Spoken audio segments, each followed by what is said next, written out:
1951년 봄 김지혜는 강원도에서도 가장 깊은 산골 탄광촌의 낡은 판잣집에서 태어났습니다. 집 주변은 늘 퀴퀴한 석탄 가루 냄새로 가득했습니다. 하늘을 올려다보면 마을을 뒤덮는 검은 연기가 보였습니다. 그 연기는 지혜의 어린 시절을 그리고 그곳에서 사는 모든 이들의 미래를 감싸고 있었습니다. 마을 사람들은 그 연기 속에서 태어나 그 연기 속에서 늙어갔습니다. 지혜의 눈에는 그 검은 연기가 이 집안의 억압처럼 느껴졌습니다. 아버지 김철수는 매일 새벽 5시에 일어나 갱도로 내려갔습니다. 작업복은 늘 석탄 가루로 덮여 있었고 그 옷에서 나는 시큼한 땀 냄새와 소주 냄새는 지혜에게 공포의 냄새였습니다. 아버지는 집에 돌아오면 말이 없거나 아니면 불같이 화를 냈습니다. 여자애가 뭘 안다고 설치니? 밥이나 잘 해먹으면 돼.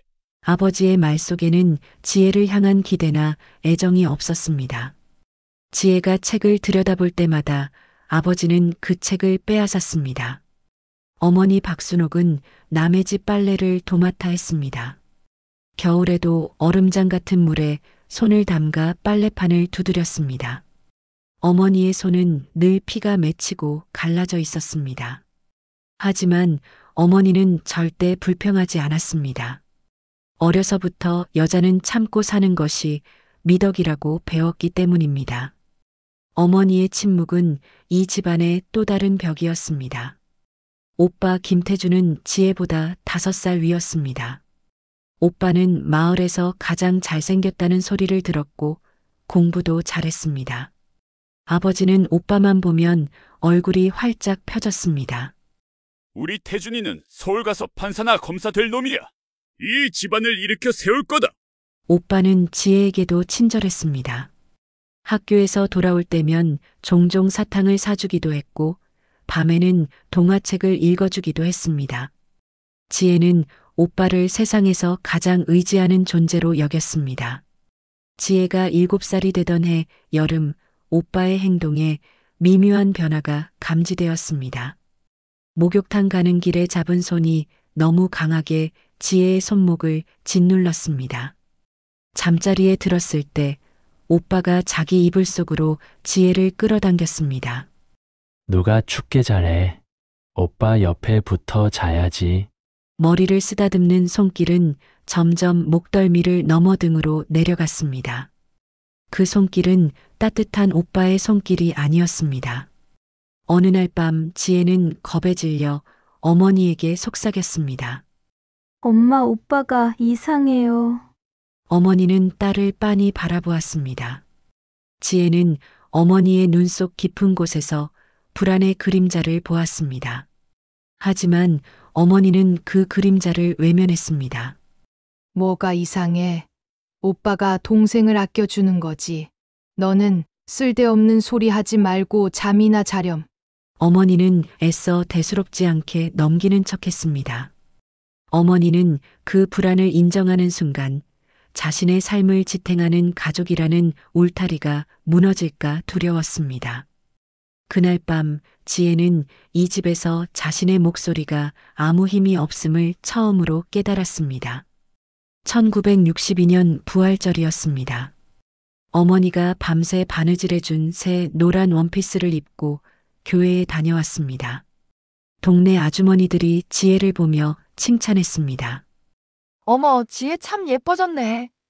오빠 김태주는 그 말을 듣고 얼굴이 굳어버렸습니다. 집에 돌아오자마자 오빠는 지혜의 손목을 잡고 구석으로 끌고 갔습니다. 예쁘다고? 너 누구한테 예쁘게 보이려고 그러는 거야? 오빠, 아파요. 오빠는 지혜의 어깨를 꽉 잡았습니다. 그 눈빛에는 소유욕이라는 이름의 광기가 깃들어 있었습니다. 넌 내 거야. 알겠어? 다른 놈들 쳐다보지도 마. 내가 다 보고 있어. 그날 밤부터 지혜의 방은 더 이상 안전한 공간이 아니었습니다. 검은 연기가 드리운 탄광촌 위로 어둠이 내려앉았습니다. 지혜의 악몽은 이제 막 시작된 것이었습니다. 1962년 봄, 오빠 태준의 눈빛은 완전히 변해 있었습니다. 동생을 아끼는 눈빛이 아닌 사냥감이 자신만의 영역에 갇히기를 바라는 집요한 눈빛이었습니다. 그 집착은 행동으로 이어졌습니다. 해가 진 후 아버지가 술에 취해 깊은 잠에 들면 태준은 슬그머니 문을 열고 지혜의 방으로 들어왔습니다. 그는 항상 춥다는 핑계를 댔지만 그의 손은 지혜의 몸을 노골적으로 더듬었습니다. 오빠, 이러지 마세요. 무서워요. 지혜는 몸을 떨었습니다. 하지만 태준은 지혜의 입을 막았습니다. 쉿. 아버지 깨신다. 그냥 가만히 있어. 지혜가 몸부림칠 때마다 어머니 박순옥 씨는 부엌에서 방으로 달려왔습니다. 어머니는 태준을 조용히 끌고 자기 자리로 돌려보냈지만 그 일은 다음날 밤에도 그 다음날 밤에도 반복되었습니다. 어머니는 이미 알고 있었습니다. 하지만 어머니는 그 사실을 현실로 인정하지 않으려 필사적으로 노력했습니다. 어느 날 지혜는 다시 어머니를 찾아갔습니다. 엄마, 오빠가 자꾸 무서운 짓을 해요. 잠을 못 자겠어요. 어머니는 지혜의 머리를 감싸 안았습니다. 그 손은 차가웠습니다. 태준이는 내 오빠란다. 남매끼리 사이좋은 게 뭐가 나쁘다고. 아버지는 이런 일에 신경 쓰지 않으셔. 아버지를 실망시키지 마렴. 어머니는 현실의 무게를 감당하는 대신 딸에게 참고 지켜야 할 비밀이라는 짐을 지워주었습니다. 지혜는 그때 깨달았습니다.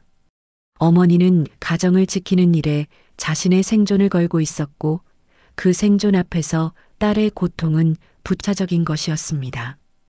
어머니의 눈빛은 너는 내 비밀을 지키는 공범이 되어야 한다고 말하고 있었습니다. 아버지는 태준의 행동을 전혀 문제 삼지 않았습니다.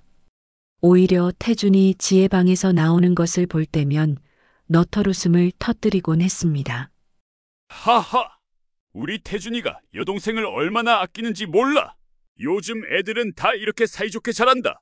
아버지의 무심한 한마디는 지혜의 마지막 희망을 부수는 쇠망치였습니다. 이 집의 권위는 오직 태준에게만 관대했고 지혜에게는 오직 침묵만을 요구했습니다. 1965년 가을, 지혜는 14살이 되었습니다. 그녀에게는 초경이 시작되었습니다. 몸은 이제 더 이상 어린아이의 몸이 아니었습니다. 허리가 잘록해지고 가슴이 조금씩 봉긋해졌습니다. 신체의 변화는 태준의 집착을 더욱 부채질했습니다. 태준은 낮에도 지혜를 감시했습니다. 학교가 끝나고 친구들과 이야기하는 것조차 허락하지 않았습니다. 김지혜, 너 지금 누구랑 이야기하는 거야? 당장 집에 안 와? 태준의 눈빛은 언제나 지혜에게 닿아 있었습니다. 지혜는 학교가 끝나면 곧장 집으로 달려왔고 친구들은 그런 지혜를 멀리하기 시작했습니다. 김지혜, 요즘 이상해. 말도 안 하고 집에 무슨 일 있나 봐. 괜히 같이 다니지 마. 학교는 지옥에서 잠시 벗어나는 유일한 시간이었지만 이제 그마저도 고립의 장소가 되었습니다. 성적은 곤두박질 쳤고 지혜는 그림자처럼 조용해졌습니다. 교회 목사님은 설교 시간마다 가정은 하나님이 주신 축복이라고 역설했습니다. 지혜는 속으로 그 말을 비웃었습니다. 이게 축복이라고요? 저는 지옥 속에 갇혀 있습니다. 지혜는 더 이상 교회도 학교도 집도 믿을 수 없었습니다. 오직 자신만이 이 상황에서 벗어날 방법을 찾아야 한다는 결심이 희미하게 피어올랐습니다. 하지만 방법은 없었습니다. 14살 소녀에게 세상은 너무나 넓고 집은 너무나 좁고 단단했습니다. 그해 겨울 태준은 지혜의 어깨를 붙잡고 속삭였습니다. 그의 숨결은 뜨거웠습니다. 이제 넌 완벽한 내 거야. 아무도 널 만지지 못해. 오직 나만. 1966년 봄 15살. 오빠 태주는 자신의 침입이 더 이상 단순한 접촉이 아님을 선언했습니다. 그날 밤 태주는 문을 잠그고 지혜의 이불을 걷어냈습니다. 그는 더 이상 춥다는 핑계를 대지 않았습니다. 지혜는 비명을 지르려 했지만 그의 손이 입을 막았습니다. 태주는 자신의 죄를 은폐하는 가장 확실한 수단을 알고 있었습니다. 소리 지르면 아버지한테 네가 동네 남자애들이랑 놀아났다고 말할 거야. 네가 먼저 유혹했다고. 누가 믿을 것 같아? 아버지가 날 믿을까? 널 믿을까? 태준의 목소리는 조용했지만 그 속삭임은 비수와 같았습니다. 지혜는 온몸에 힘이 빠져나가는 것을 느꼈습니다. 그녀는 답이 뻔하다는 것을 알고 있었습니다. 아버지는 언제나 태준 편이었습니다. 그날 밤의 고통은 육체를 찢었지만 그보다 더 깊은 상처는 그녀의 영혼에 나는 무가치하다는 낙인을 찍었습니다. 그날 이후로 태준의 침입은 일주일에 서너 번씩 이어졌습니다. 아버지가 야근할 때, 어머니가 빨래를 하러 나갔을 때, 심지어 모두가 잠든 밤에도 지혜의 방은 감옥이 되었습니다. 어느 날 아침 어머니 박순옥 씨는 지혜의 속옷을 빨다가 핏자국을 발견했습니다.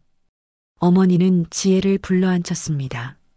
어머니의 붉게 충혈된 눈에는 눈물이 가득했지만 그 눈물은 동정이 아닌 공포였습니다.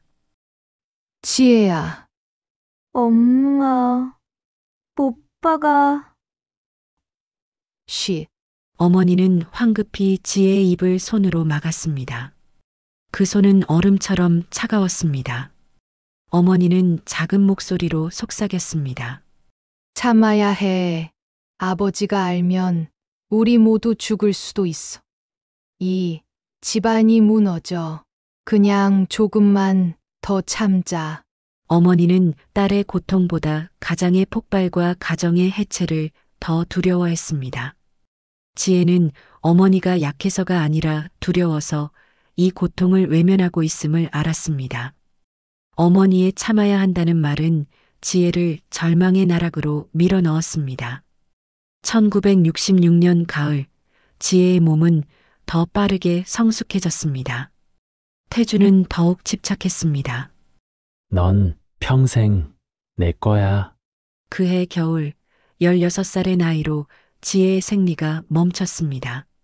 처음에는 스트레스 때문이라고 생각했지만 석 달이 지나도 소식이 없었습니다. 그리고 입덧이 시작되었습니다. 16살 소녀는 오빠의 아이를 임신했습니다. 1967년 봄, 지혜는 아버지의 큰 셔츠를 입고 다녔습니다. 배가 불러오기 시작했습니다. 공포는 매일 아침 거울을 통해 현실이 되었습니다. 결국 술 취한 아버지가 일찍 귀가한 날 밤, 문이 부서지며 아버지가 지혜의 방으로 들이닥쳤습니다.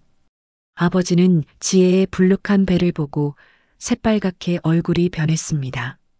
이게 누구 새끼야? 어느 개새끼랑 놀아났어? 이때 태준이 방에 들어왔습니다.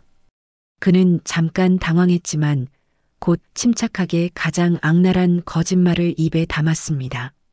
아버지, 저도 봤어요.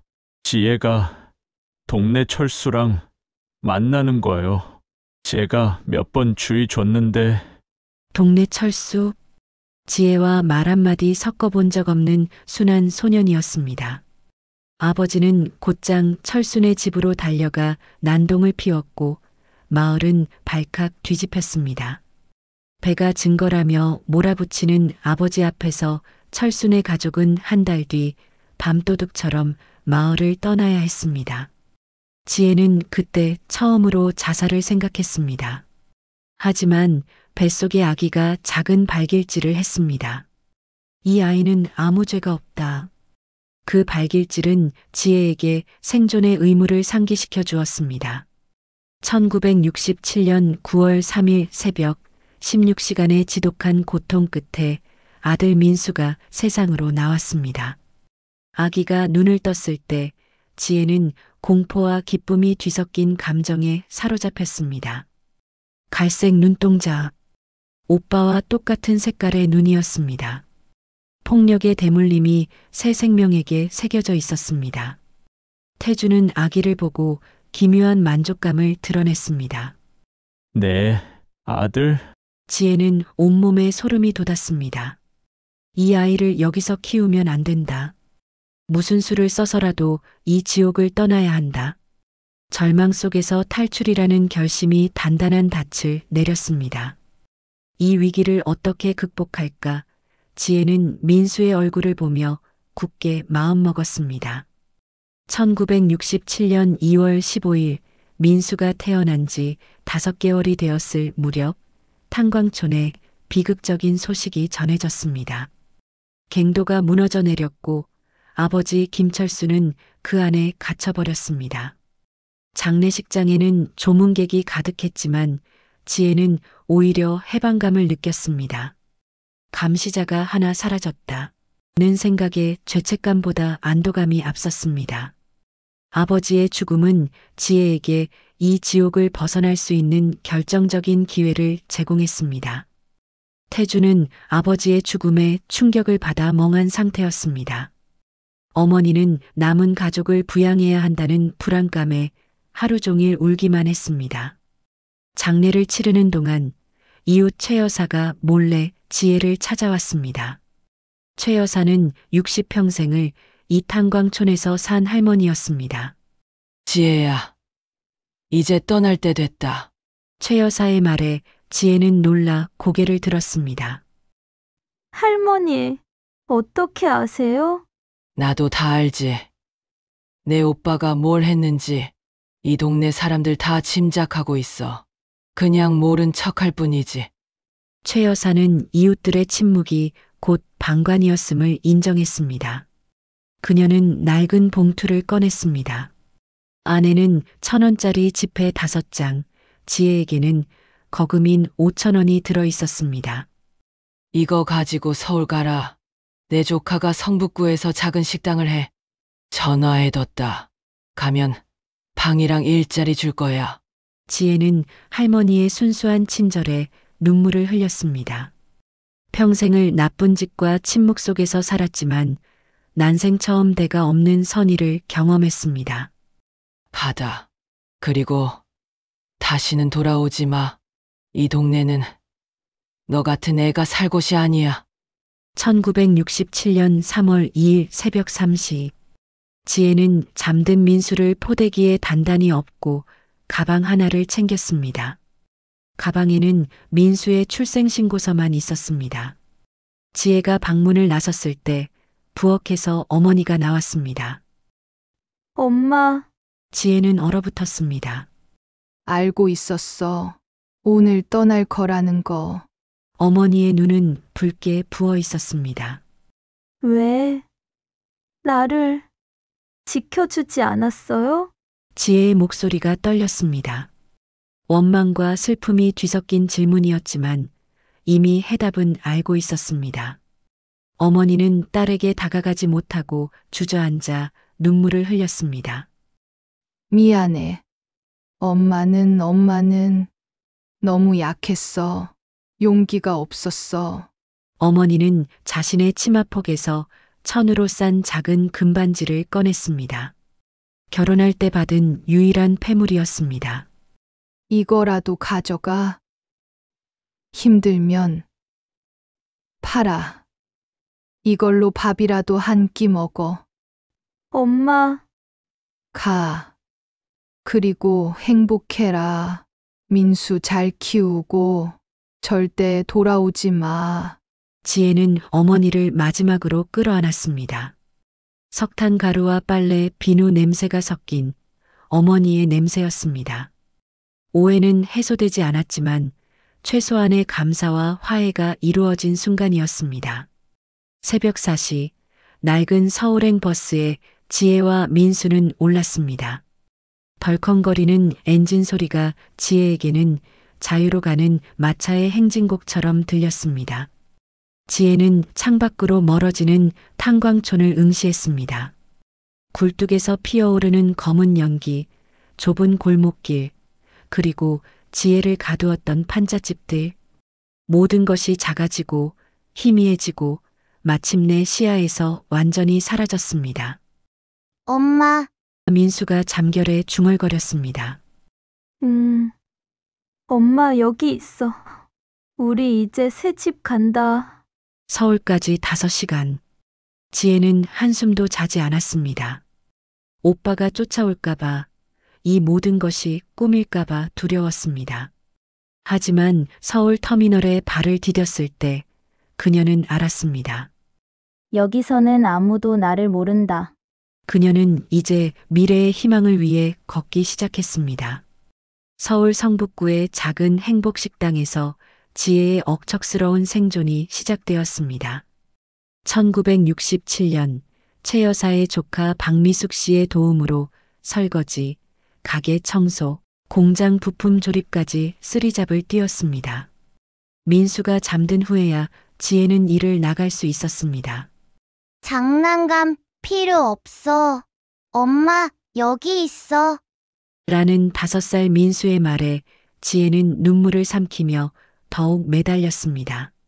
1976년 성북구 교회 김순자 집사의 도움으로 민수는 초등학교에 입학했습니다. 민수는 어머니의 희생을 아는 듯 항상 반에서 1등을 놓치지 않았습니다. 1985년 마침내 23이 된 아들은 서울대학교 공가대학 합격증을 들고 돌아왔습니다. 엄마, 나 합격했어. 지혜는 아들을 안고 소리 없이 울었습니다. 우리가 해냈구나. 자신의 고통이 헛되지 않았음을 확인하는 첫 번째 결실이었습니다. 대학 시절 만난 며느리 이수진은 지혜를 존경으로 대했습니다. 1990년 첫 손녀 김하은이 태어났습니다. 지혜는 작은 생명을 안으며 할머니가 전해준 금반지처럼 소중히 여겼습니다. 손녀 하은이가 눈을 떴을 때 지혜의 심장이 멎는 듯 했습니다. 하은이의 눈은 검은색이었습니다. 오빠 태준의 갈색 눈이 아니었습니다. 지혜는 그 순간 온몸에 전율을 느꼈습니다. 할머니, 왜 울어요? 하은이가 걱정스레 물었습니다. 기뻐서. 너무 기뻐서 그래. 지혜는 알고 있었습니다. 폭력의 대물림은 끊어졌고 저주는 소멸된 것입니다. 민수의 성공과 손주들의 번성은 지혜 개인의 구원이었습니다. 1993년 손자 준혁, 1996년 손녀 서연이 태어나며 지혜의 집은 웃음소리로 가득 찼습니다. 지혜는 홀로 조용히 성북구 판잣집에 남아 이 기적을 묵상했습니다. 2025년 폐렴으로 입원했던 지혜는 퇴원 후 마지막 결심을 굳힙니다. 진실을 말하지는 않겠지만 목소리를 내기로, 비슷한 아픔을 겪는 사람들을 위로하기로 한 것입니다. 그해 7월 75의 지혜는 손녀 서연이의 도움을 받아 유튜브 채널을 개설했습니다. 첫 영상에서 지혜는 떨리는 목소리로 메모를 읽었습니다. 이름과 장소만 바꾼 자신의 이야기를.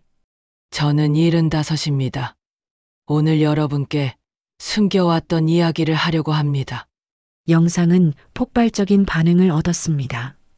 수백만 조회수. 댓글에는 저도 같은 일을 겪었습니다. 할머니 덕분에 용기를 내서 신고했어요. 당신은 영웅입니다라는 메시지가 쏟아졌습니다. 지혜의 고통은 이제 개인의 짐이 아닌 사회적 치유의 빛이 되었습니다. 2025년 9월 증손녀 하은이의 딸 김지우가 태어났습니다. 지혜는 자신의 이름 한 글자가 다음 세대로 이어졌다는 소식에 감격했습니다. 병원에서 증증 손녀 지우를 품에 안았을 때 지혜는 속삭였습니다. 지우야, 할머니가 살아온 세상은 지옥 같았어. 하지만 네가 살아갈 세상은 달라야 해. 침묵하지 말고, 참지 말고, 내 목소리를 내라고. 그날 밤 지혜는 일기장의 마지막 장에 기록했습니다. 내가 견뎌낸 지옥이 헛되지 않았다. 그 지옥에서 천국이 자라났다. 폭력의 대물림은 끊어졌고 사랑의 대물림이 시작됐다. 이것이 우리가 만든 기적이다. 핸드폰에는 유튜브 새 댓글 알림이 떴습니다. 할머니 이야기 듣고 경찰에 신고했어요. 이제 저도 자유예요. 감사합니다. 지혜는 창문을 열었습니다. 가을바람이 불어왔습니다. 자유의 바람이었습니다.